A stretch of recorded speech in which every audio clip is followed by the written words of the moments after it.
Tapi kita belajar dari Yesus. Selalu pelayanan yang dia kerjakan, ada korban yang dia sertakan. Nah saudara, saya mau mengajak kita sekalian berkenaan dengan tema kita di bulan Oktober, mandat misi pelayanan dalam Tuhan. Saudara, seringkali kita terkecoh karena apa? Kita hanya lakukan sesuatu yang hanya euforia saja, tetapi tidak masuk kepada esensi dan membawa terobosan bagi pemenangan jiwa. Naif sekali kalau orang Kristen belasan tahun bahkan puluhan tahun tapi tidak pernah membawa satu jiwa kepada Tuhan. Karenanya Bapak Ibu saudara, kita bersyukur. Tadi pagi saya ulas sedikit, bicara lekat, lebih dekat dengan Tuhan. Ini dikecilkan monitor saya, AUX 1.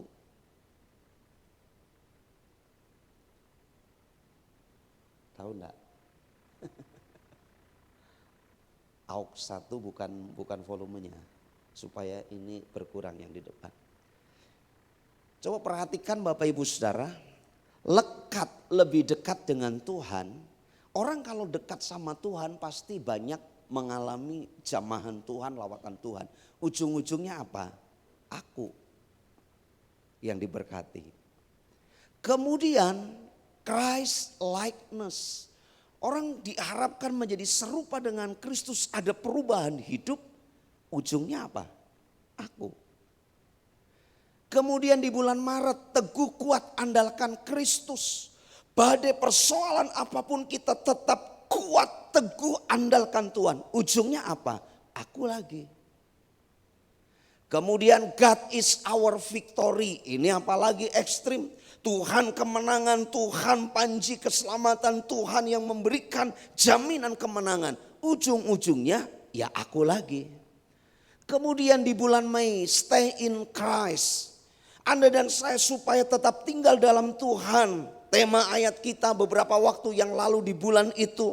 Bagaimana ketika kita tinggal dalam Tuhan maka ada buah-buah yang dihasilkan berlipat-lipat kali ganda. Sebab Yesus pokok anggur yang benar, Bapa pengusahanya. Kita, Anda dan saya adalah carangnya. Kalau carang nempel, carang stay di dalam Kristus, dia akan berbuah. Ujung-ujungnya aku lagi.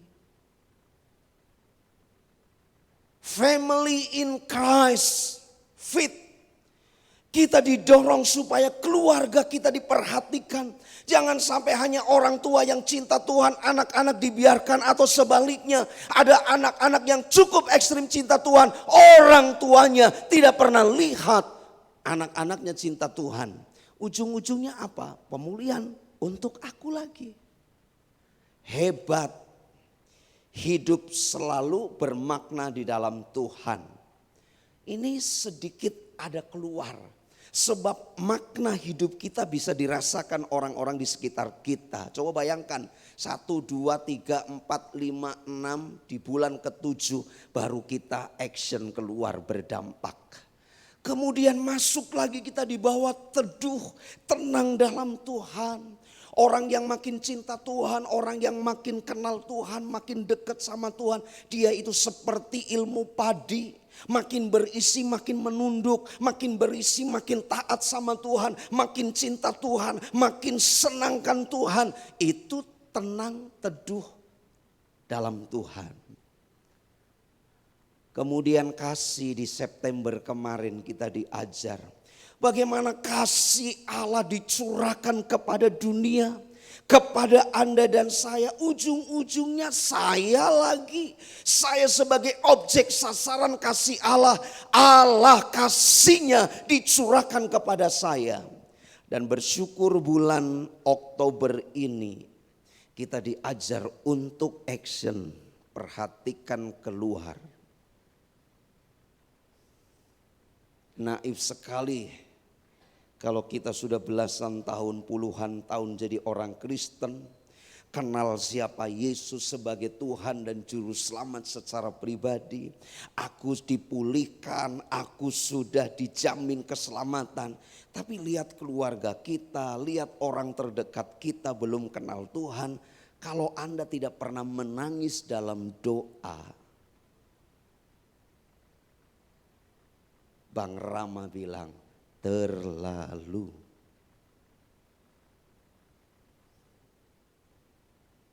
Coba bilang kanan kiri, terlalu.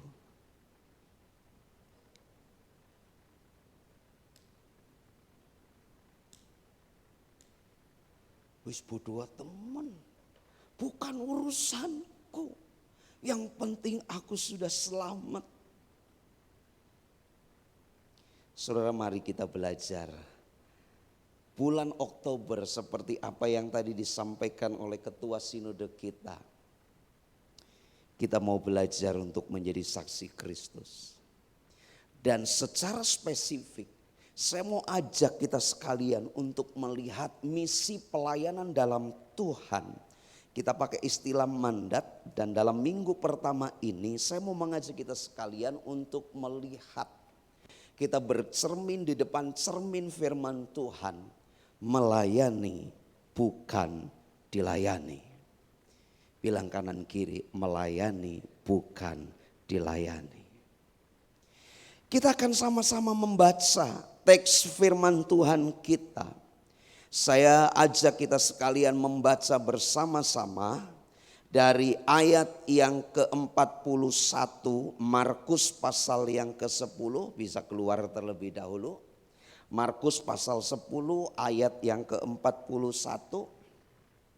Kalau muncul saya baca dari teks di situ saja.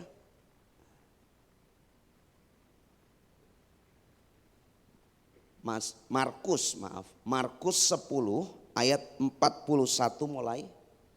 Ayat 41 saya akan bacakan, nanti Bapak Ibu Saudara baca ayat 42 ya bersama-sama. Mendengar itu ke-10 murid lain menjadi marah kepada Yakobus dan Yohanes. Silakan 42.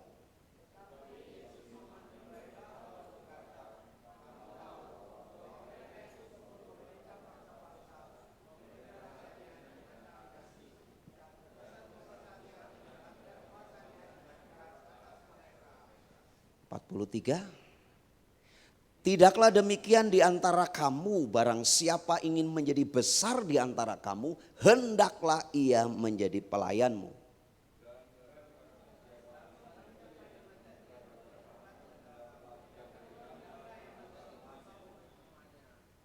Ayat 45 kita sama-sama.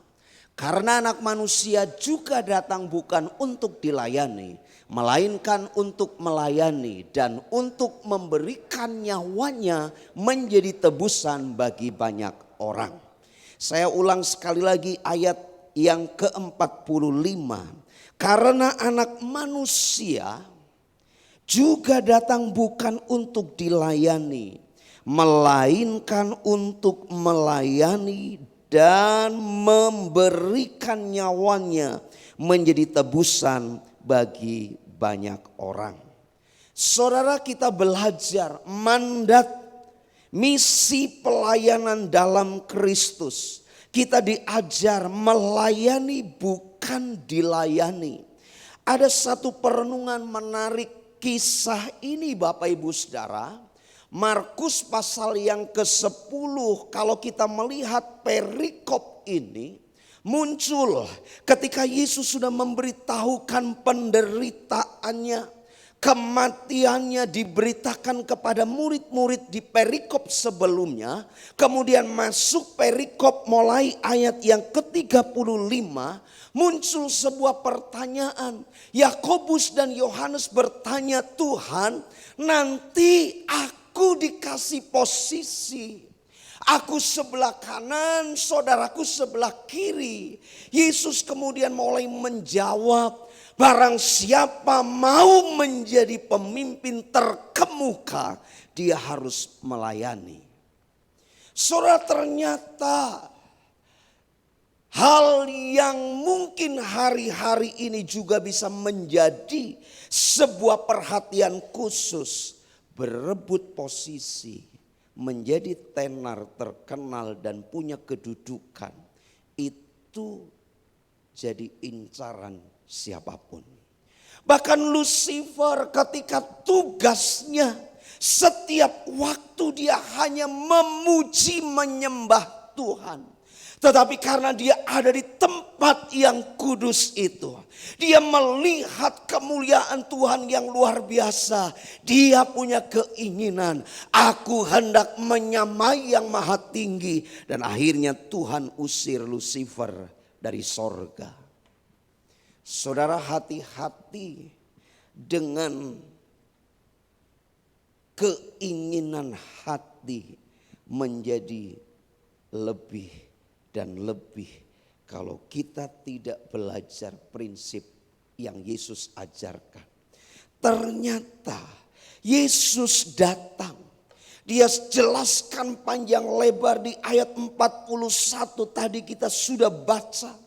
Kemudian gongnya di ayat 45 Yesus bilang, Anak Manusia datang bukan untuk dilayani tetapi melayani. Saudara, kalau kita belajar konteks pemahaman apa sih anak manusia itu? Apa sih Son of Man itu?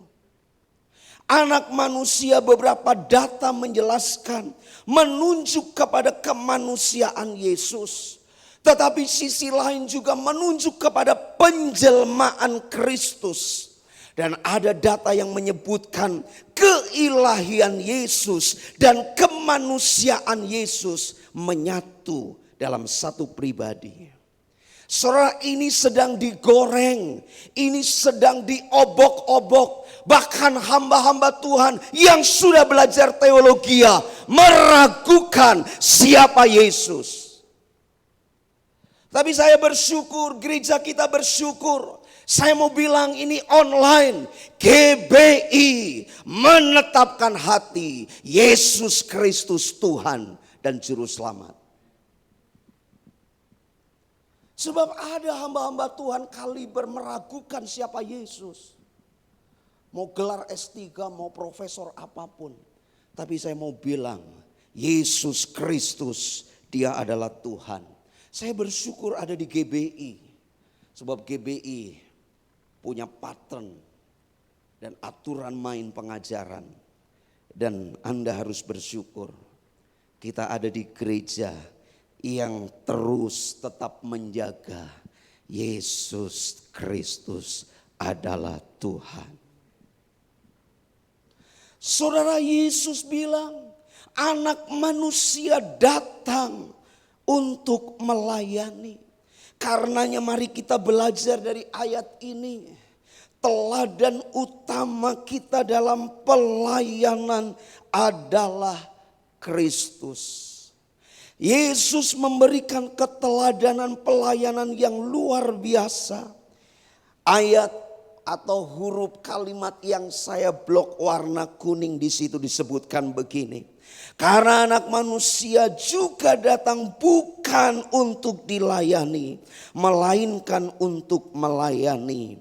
Kedatangannya bukan untuk dilayani, tapi kedatangan Yesus untuk melayani.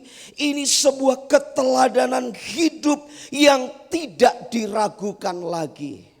Saudara, kata melayani di situ pakai kata, kalau mungkin seringkali familiar di telinga kita itu istilah diakonia. Maka muncul ada diaken, diakonos.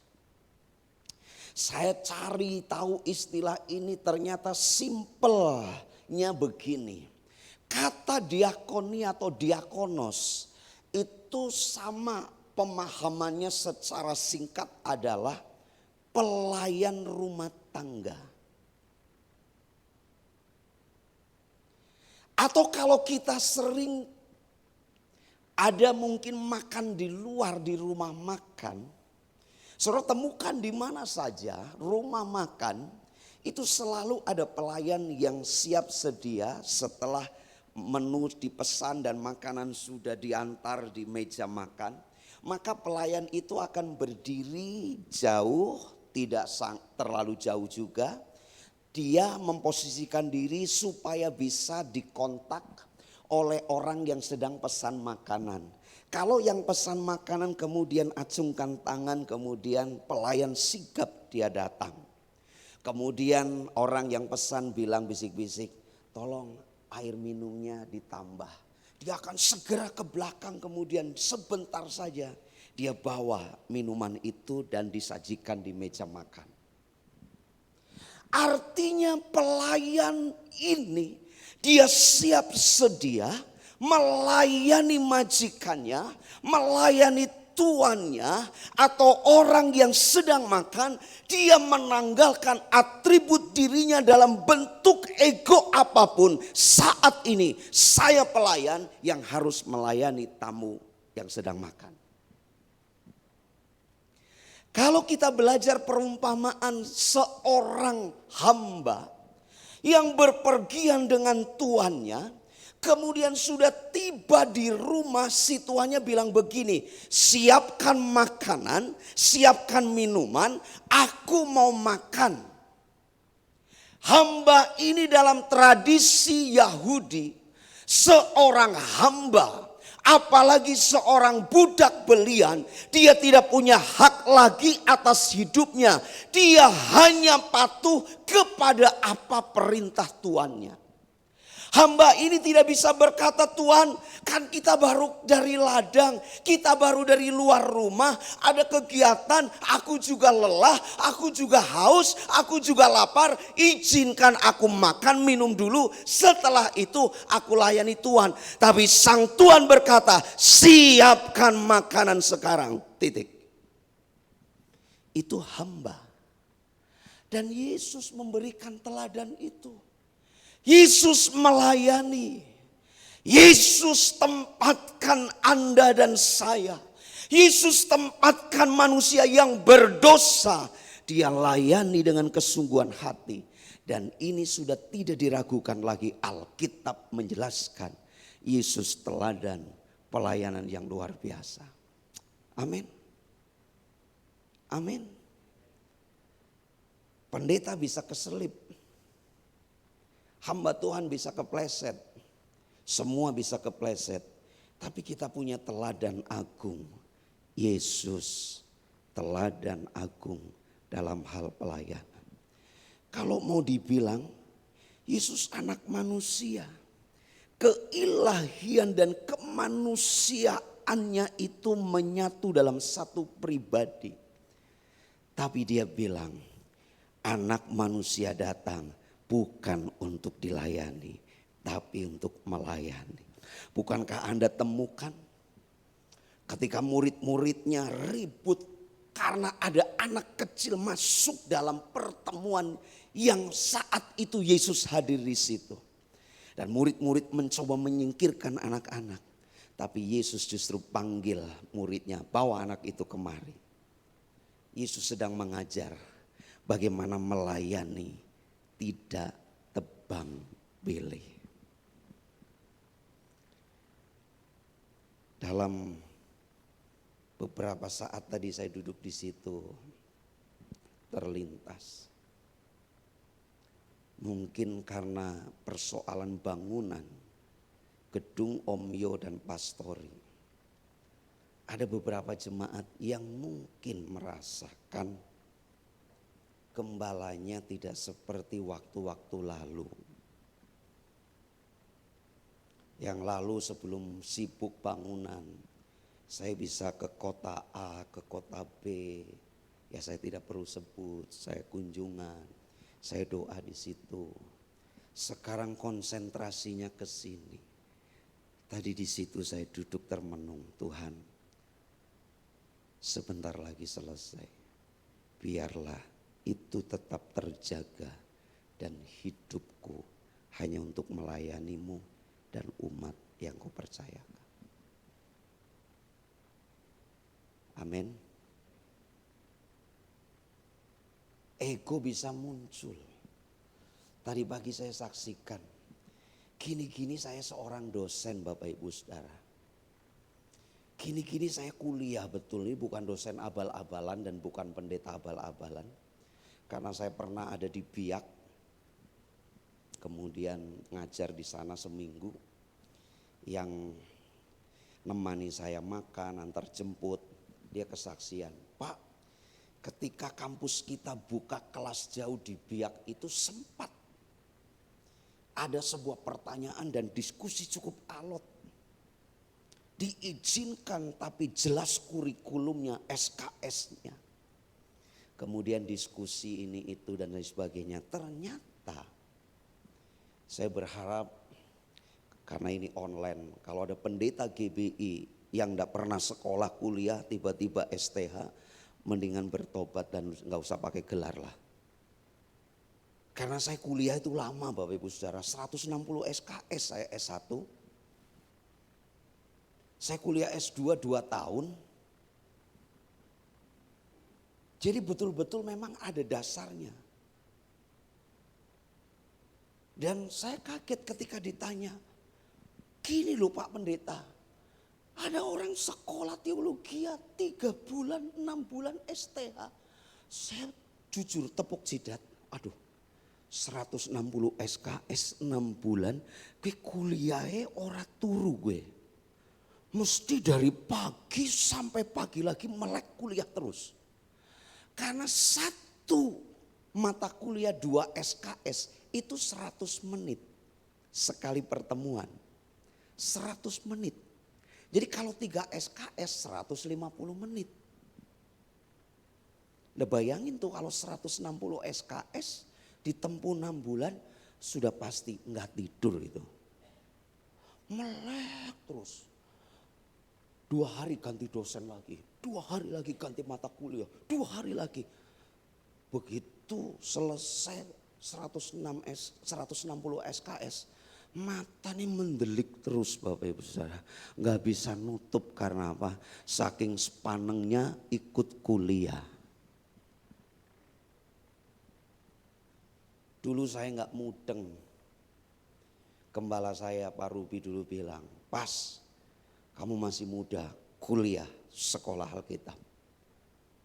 Lah enggak usah tinggi-tinggi kamu jangan lihat sekarang, nanti lihat ke depan. Ternyata saya belajar Bapak Ibu Saudara, kadang-kadang ego saya pun masih muncul. Ketemu anak kuliahan baru 2 semester, mohon maaf, kemelintine pol. Saya dalam hati, ya Jan baru 2 semester wis kemelintine kayak gitu. Aku ini sudah, kadang-kadang muncul begitu, tapi ketika muncul itu Tuhan bicara, enggak boleh, enggak boleh.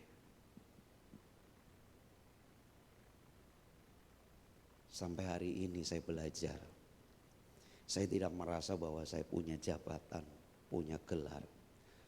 Orang mau ngomong apa aja silakan, enggak diladeni. Banyak orang bilang, oh Panti pas gini-gini, biarin aja. Diladeni ya podo bae aku melu-melu, sudah biarkan. Itu belajar meredam hati. Dulu tak jabani Bapak Ibu Saudara. Tadi pagi saya saksikan yang ngerti betul sejarah pertumbuhan. Tadi pagi ada Pak Budi, saya kenal beliau tuh lama karena dari perintisan GBI Purwokerto. Sore hari ini mungkin Pak Hai di antara teman-teman yang lain, mungkin Pak Hai lebih lama. Ya, Pak Paul juga kayaknya sama Pak Hai, kelamaan Pak Hai kenal saya. Betul ya Pak? Tahu temperamen saya. Dulu masih bujang itu kalau saya diinjek itu saya membanggel. Tapi sekarang orang mau bilang apa aja saya terima kasih lah, udah biarin aja. Orang kan nggak tahu persoalan yang sesungguhnya, ya biarin aja lah. Paling hanya begitu. Tapi dulu, orang salib saya di jalan aja tak kejar.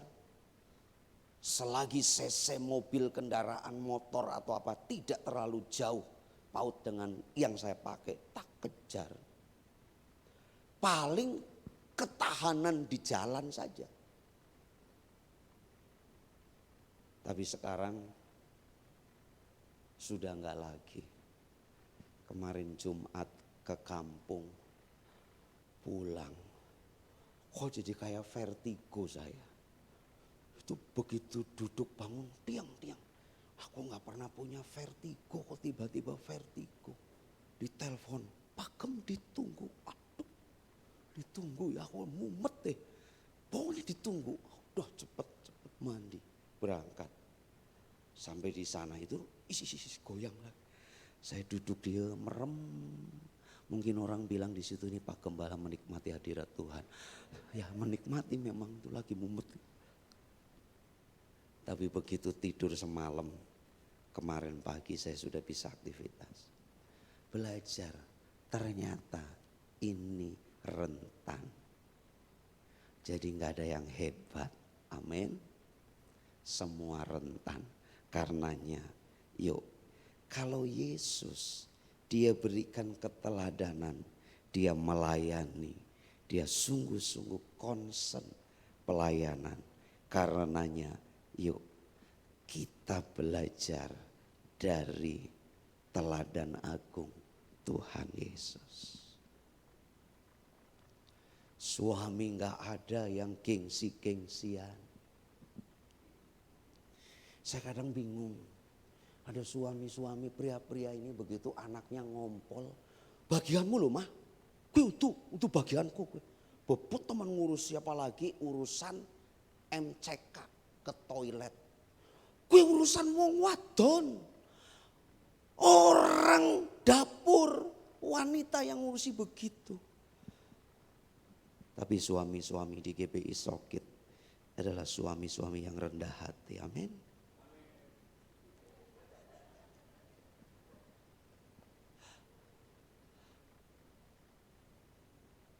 Gue anakmu loh mah. Oh begitu sing jelek-jelek anakmu.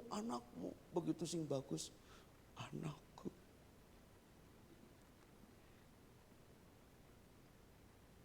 Lena itu pinter gambar. Dikasih kertas, dikasih HP untuk gambar. Enggak sampai 2 menit. Dia sudah bisa menemukan apa yang dia harus gambar. Dan ketahuilah itu nurun dari saya.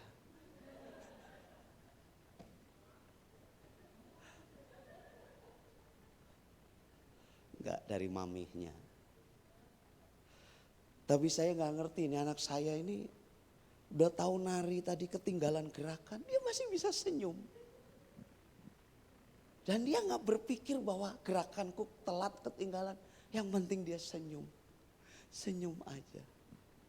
Luar biasa. Coba kalau kita sudah besar, nyanyi salah langsung. Nari salah langsung, tapi belajar dari anak-anak. Luar biasa.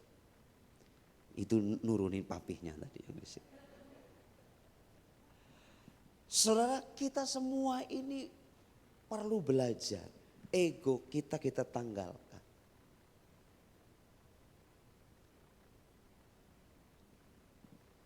Saya dimaki-maki pernah. Sampai dibilang sarjana tapi bodoh. Saya telan. Saya diusir keluar dari pastori. Jangan sampai barang-barang pastori terbawa. Saya telan. Walaupun saya sudah kepalkan tangan di bawah meja. Saya mau pukul gebrak meja. Tapi begitu saya tarik, Galatianya muncul. Buah roh itu. Pengendalian diri saya. Ya kok ingat ayat dulu. Mau ingatnya nanti setelah gebrak baru ingat. Tapi bersyukur. Tuhan proses. Amin. Sekarang bilang sama sebelahnya. Belajar melayani seperti Kristus melayani.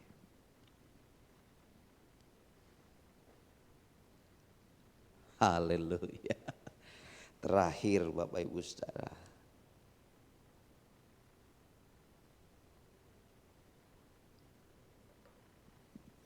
Yang pertama teladan agung pelayanan dari Yesus.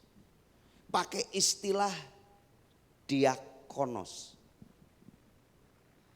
Seorang pembantu rumah tangga, pelayan siap sedia, yang penting sang tuan atau orang yang dilayani disukakan. Belajar dari teladan Yesus. Yang kedua, ternyata Yesus sedang mengajar kepada kita sekalian, bukan saja melayani harus siap sedia, sang tuan atau orang yang kita layani disukakan, disenangkan. Yang kedua, melayani selalu beriringan dengan pengorbanan. Perhatikan kalimat ini Bapak Ibu Saudara. Warna kuning.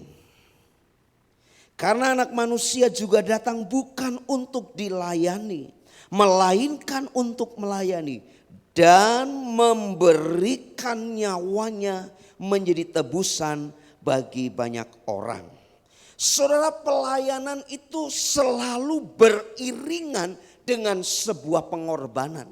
Kemanapun Yesus melangkah, Yesus bukan saja melayani umat, Yesus bukan saja melayani orang-orang yang datang kepada dia, tetapi semua didasari ada korban yang dia nyatakan. Dia mati di atas kayu salib, dia dikuburkan, dia bangkit, dia naik ke sorga. Bahkan di sorga sana dia siapkan tempat. Bukankah itu pengorbanan yang luar biasa? Saudara, istilah tebusan itu kita dibeli kembali. Kita dibayar lunas. Dan dibayar lunasnya korban Kristus. Tadi pagi pesan khusus sebelum perjamuan saya bacakan konteks Korintus.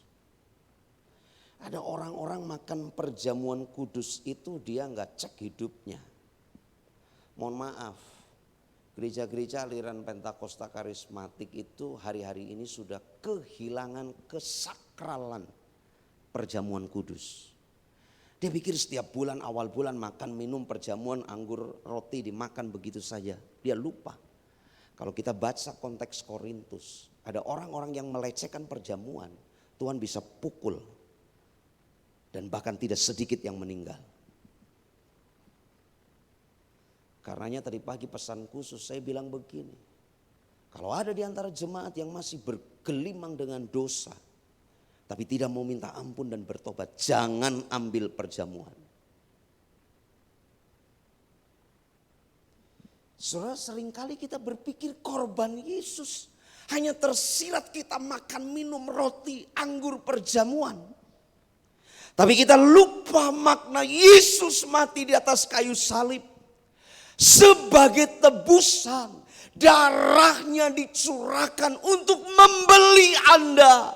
Yang semula Anda berdosa, yang semula Anda dan saya hidup dalam dosa. Yesus tebus, kembali kita disucikan. Itu bukti pengorbanan Yesus.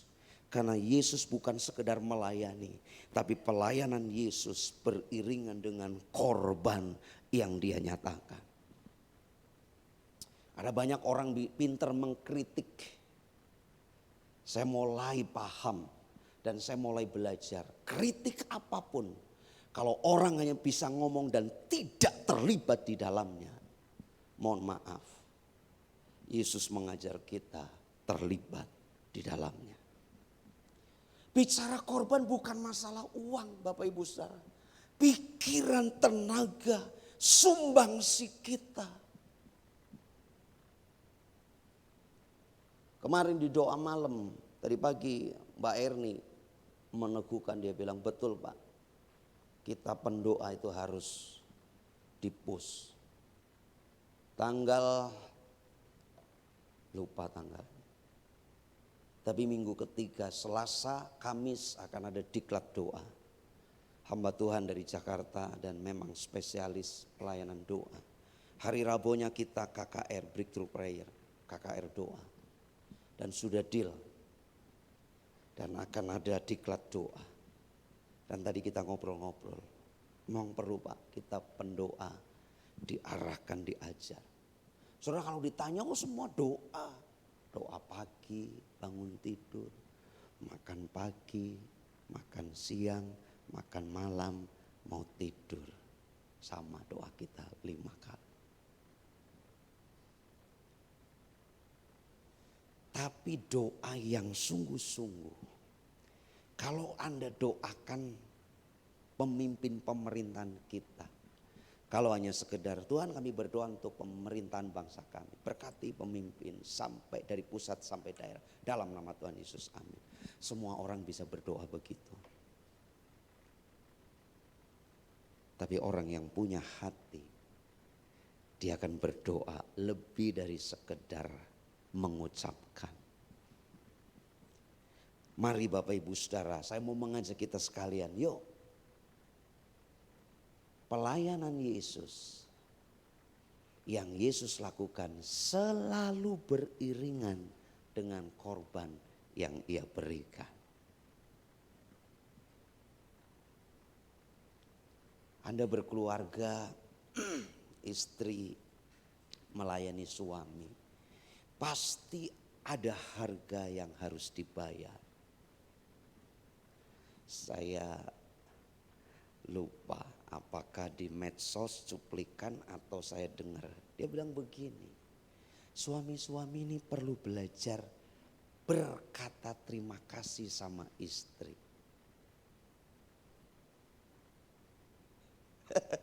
Kenapa? Coba nih suami-suami kalau kita makan di warteg. Bu, ikan gembung, nasinya jangan banyak-banyak. Sayurnya sayur tempe sama sayur kacang, begitu ditaruh. Kita ngomong apa sama pelayan? Makasih. Betul? Minum es teh tawar 1 diantar. Makasih. Begitu sudah selesai.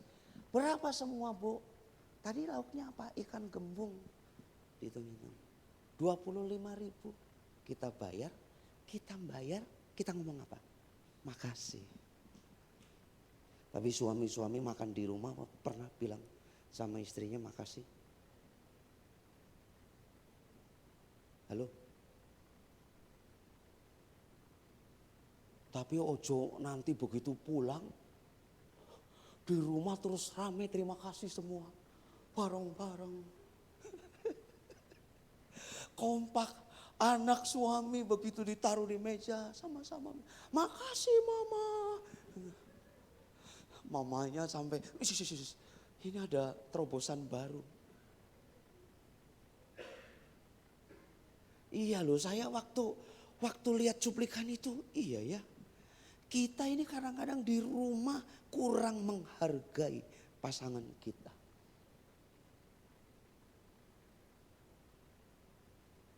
Saya pernah ketemu ada suami istri. Waduh, ruingnya, orang Sunda bilang ruingnya minta ampun. Saya bilang begini, satu waktu kalau salah satu di antara kalian meninggal, baru nyaho.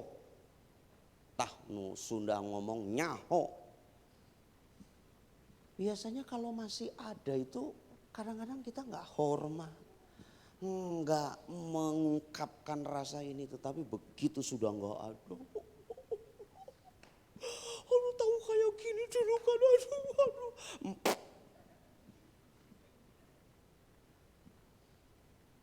Tapi kita belajar dari Yesus, selalu pelayanan yang dia kerjakan ada korban yang dia sertakan.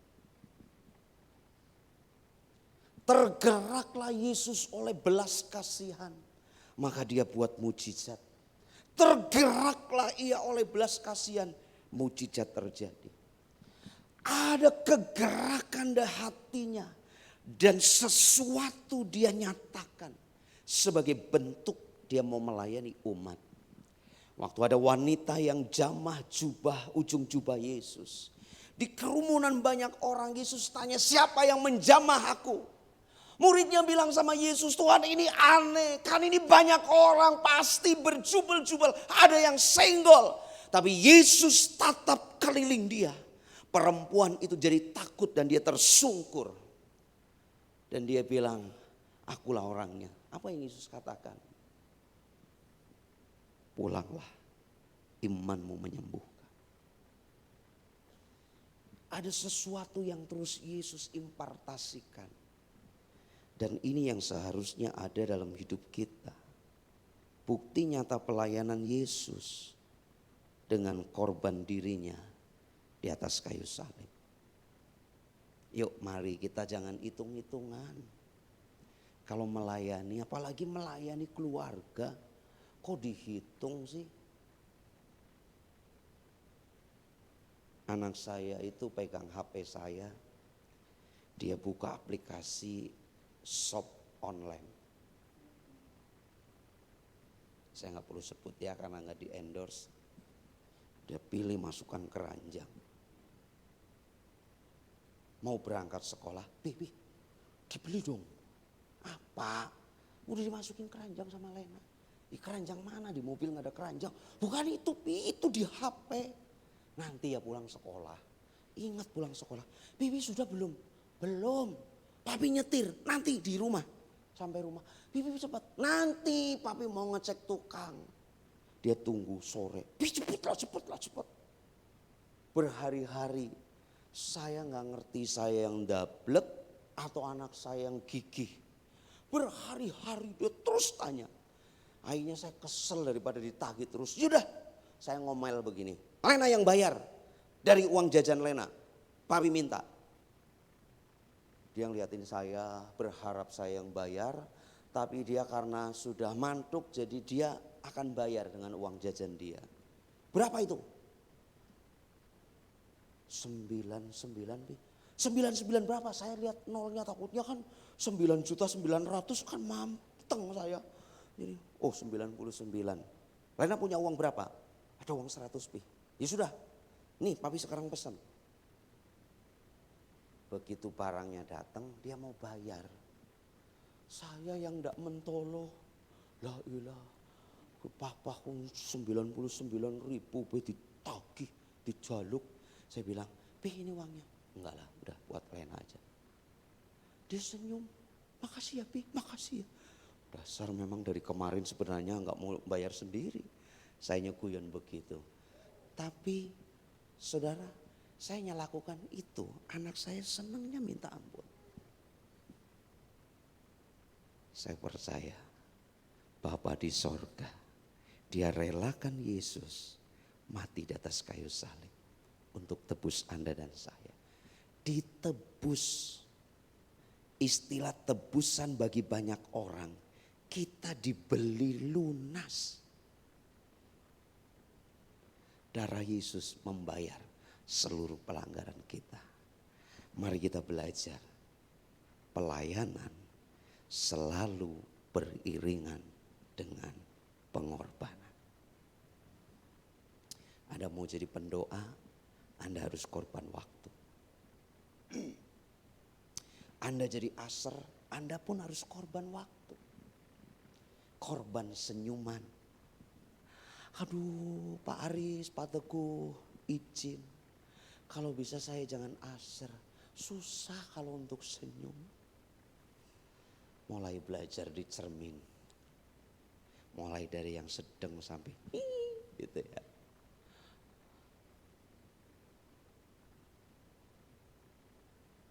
Singer-singer juga perlu belajar. Saya dulu diajar Pak Wilyar, nyanyi itu harus ekspresi. Segala pujian syukur itu ada ekspresi. Jangan orang kayak kosong, gak ada penglihatan. Segala pujian syukur bagimu, kau hadir dalam hidupku. Kini ku datang sujud di hadapanmu, memujimu, menyembahmu. Yesus, ku menyembahmu. Tidak ada ekspresi apapun. Tapi pelayanan menyembah Tuhan juga bukan berlebihan. Segala puji syukur Pak, itu petakilan. Tapi sesuai porsi. Amin. Bilang kanan kiri, melayani beriringan dengan pengorbanan.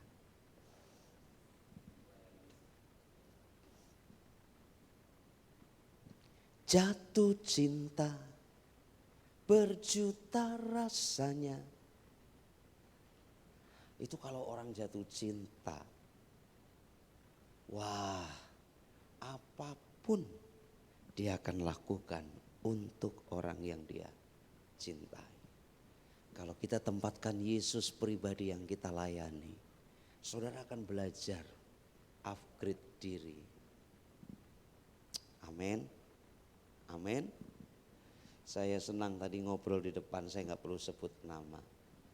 Anak saya sedang les piano juga Pak. Oh puji Tuhan. Nanti Pak Wiki dan Ko Aan tidak akan kesulitan lagi. Akan muncul pianis-pianis kecil di gereja ini.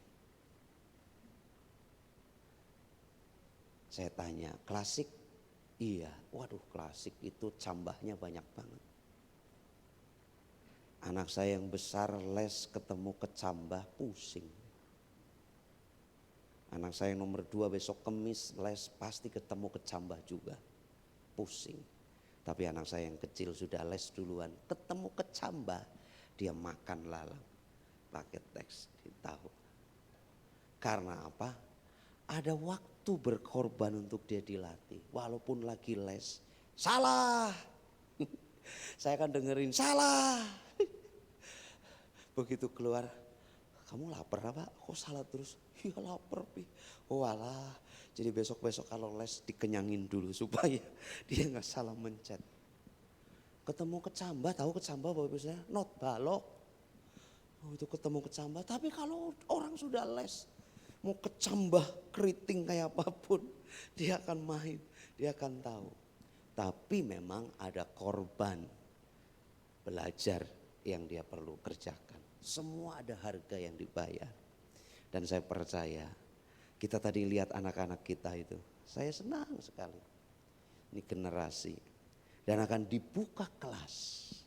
Mari bagi siapapun yang mau terlibat pelayanan sebagai penari tamborin, akan buka kelas di bulan Januari. Lama teman, karena sudah mau Natalan, semua akan berlatih dan tidak akan fokus untuk buka kelas baru. Kelas baru di bulan Januari. Ibu-ibu silakan mau daftar, ada land dance. Para gadis-gadis ada kelas tarian tamborin. Yang masih anak-anak akan dibuka kelas di bulan Januari. Gurunya siapa? Ibu Menuk. Tentunya bukan saya. Kalau saya yang ngajar nari pasti akan enggak benar. Saudara, saya tahu latihan itu enggak mudah. Bahkan kadang-kadang mereka, lo kok enggak hafal? Hanya cuma senyum-senyum, ya namanya anak-anak gitu ya. Lupa semuanya. Sudah tampil pun tetap harus ada yang senior di depan. Supaya apa? Tapi ngelihat anak-anak bertumbuh melayani luar biasa. Mereka latihan setiap hari Sabtu. Ada korban melayani beriringan dengan korban. Amin. Amin. Sekarang bilang, saya mau sungguh-sungguh melayani. Melayani bukan di gereja saja Bapak Ibu Saudara. Ada banyak orang berpikir pelayanan di gereja, enggak. Tokomu pelayananmu, rumah tanggamu itu pelayananmu.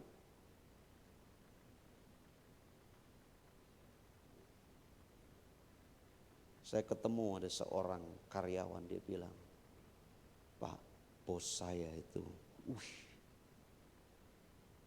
apapun saya akan kasih buat bos saya. Karena dia memanusiakan saya.